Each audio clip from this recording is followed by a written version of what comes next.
3 sign na mas matalino ka pa sa 95% na tao na nakapalibot sa'yo. Una, mas pinipili mong mag-isa kaysa mapunta sa maling grupo.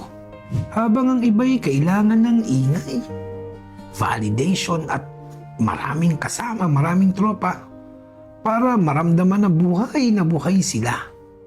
Ikaw, mas lumalakas ka sa sarili mong katahimikan.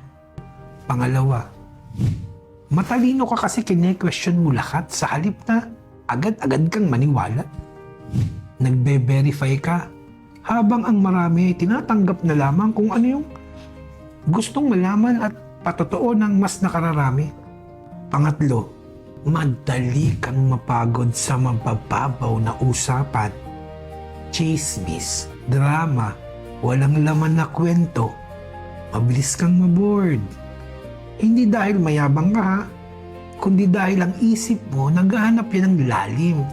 At pag wala ka sa level na yon, kusa ka nang lumalayo. At makinig ka rito. Ito, mahalaga to. Ang mga senyalis na ito hindi nangangahulugan na mas magaling ka kaysa sa iba.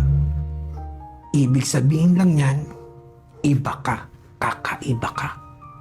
At ang pagkakaibang yan ay mataas na uri ng katalinuhan na meron ka higit sa kanila lahat.